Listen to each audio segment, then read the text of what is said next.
Hannah Olaniyan is a graduate of computer science from the Lagos State University, LASU, but she loves farming. Her interest in farming started from childhood. Hannah's first major farm investment was in Osun State, where she managed a 5-acre land of cucumber plantation. However, the restriction of movement as a result of the COVID-19 pandemic brought an end to her farm operation. Now she has to start all over in Festac village in Lagos and is happy to manage a large farmland of various crops. However, she said she hasn't been able to benefit from the seedlings and fertilizers provided by the government due to lack of access. She buys most of her farm needs by herself. Before you can get anything from the government, you either have to be within a known farm organization before you can have access to some of these things. And with the fact that I'm still young in farming, I have not really, known the main avenues to go to government and say, okay, I have something here, assist me in this way or that way. So that's why.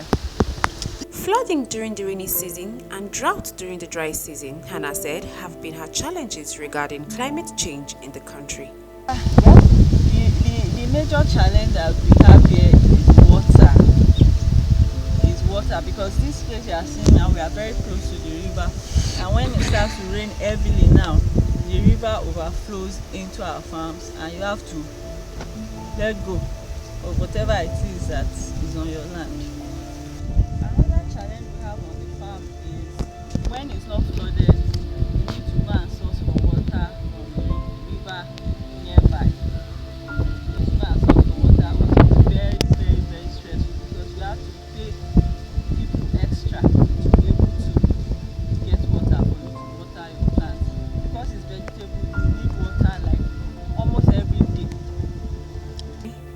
She sells her produce to off-takers when time for harvest is ready after making a good bargain. Olaniyan believes that assistance from the government will enable farmers have access to sophisticated and modern farm tools or equipment. What government can do really is to give us funds, support us in this job, give us equipment to do this job. If we can, say for instance, the tractor I talked about, if we can get a subsidized rate from the government with the contractors that own these tractors, it will really help us. If we can get funding, government should put in money to help female farmers, so that we have some at least a more modernized equipment to do our job, not the one you start carrying cutlass as a woman, you are carrying, you are doing this and that. The government supports our work. We have access to more sophisticated equipment to do our work.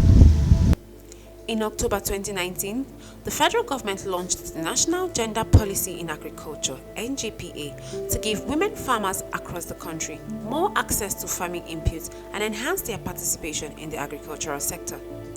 The Minister of Agriculture and Rural Development, Mohammed Sabunanono, said the scheme was expected to drastically reduce the vulnerability of women to biases in agriculture, address the unequal gender power relation, and bridge gender gap. 2 years down the line, many women farmers, some of whom are struggling widows, are yet to feel the impact of the policy and other government efforts, as they are still facing most of the challenges the NGPA was meant to address. For Aduke Akinde, she's a retired animal scientist that has worked with the Lagos State Ministry of Agriculture as a pig expert and is into livestock farming. She benefited from a single-digit loan offered by the government, but most of her investment into piggery were lost during a viral outbreak in February 2020. I would say I benefited from a Mistral loan last year. Unfortunately, I borrowed it for pig anyway, not for fish. I had that loan. Unfortunately, I had African swine fever ASF, which is viral disease, which has no cure. It wiped off all the stock. And so that's where I am now. The farmers to rest. That is internationally practiced. You should allow the farm to rest for minimum of So I just gone back to the pig farm in March. Aduke said small-scale farmers like her have benefited from trainings provided by the government and other non-governmental organizations in the agri sector. We have been benefiting. I would say from Action Aid, yes, capacity building. Chi trained us on the fish and IBP, yes, even SWOVA and Lagos State Ministry of Agriculture, they do call us, even this tobacco company, the NGOs, they also call us on fish, on capacity building generally. So I would say yes. But she added that feed provided by the government to support farms are not enough to help.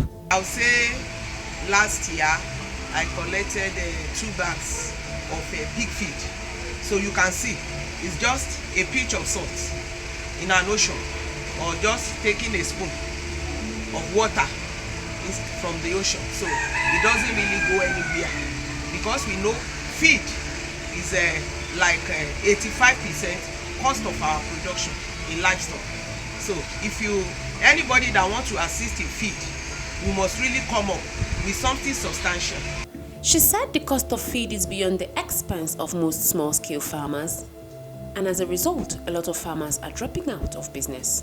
A lot of people are gone out of production now because the cost of feed, the end does not justify the need, because there's limit to human endurance. Even if you say you want to continue to increase your price to your customers, they don't have capacity to buy the thing.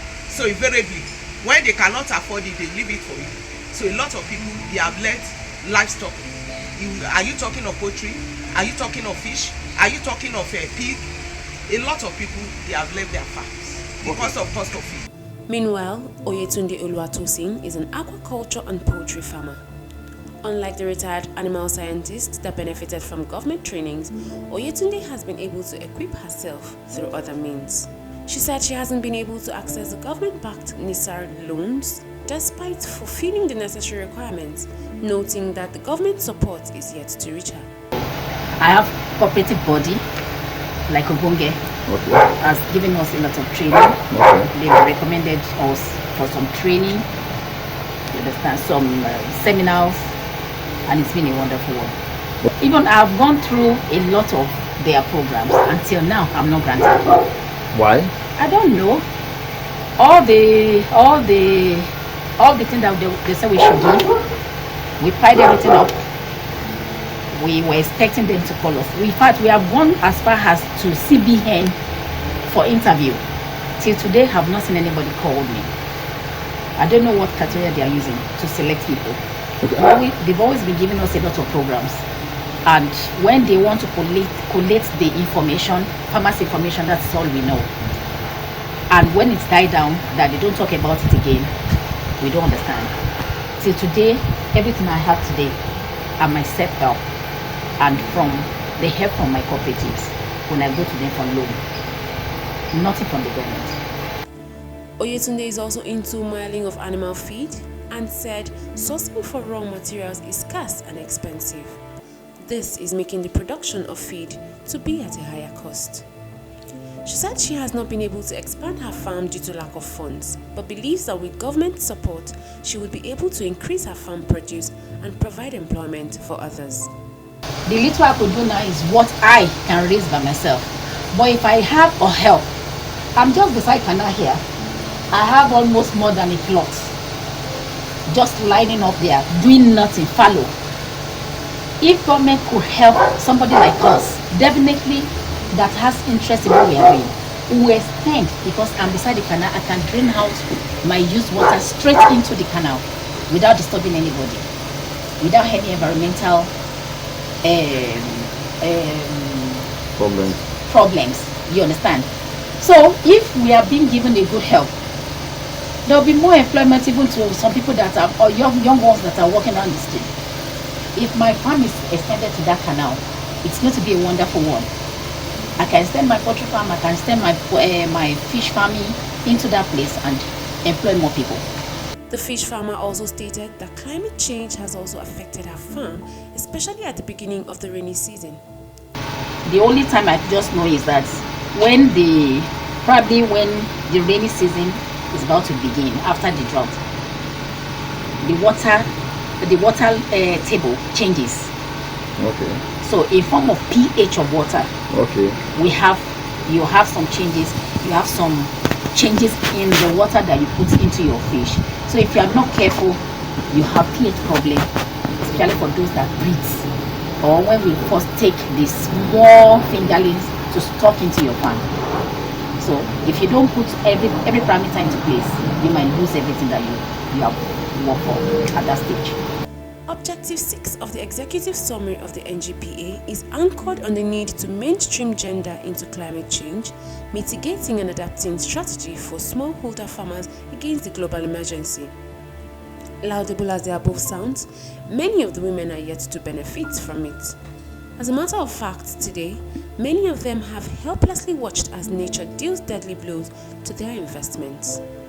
Efforts made to speak with officials of the Federal Ministry of Agriculture and how they have been implementing the NGPA were unsuccessful, as the officials approached were not willing to talk to the ICIR. Speaking recently during an empowerment program for 7,500 smallholder women farmers in the North Central states, the Agri Minister said he had deliberately undertaken initiatives aimed at promoting gender equality and empowerment of women. He further noted that the ministry and its research institutions were working towards making Nigeria self-sufficient in good and quality seeds and its availability to farmers as a foundation for attaining food and nutrition security as well as industrialization.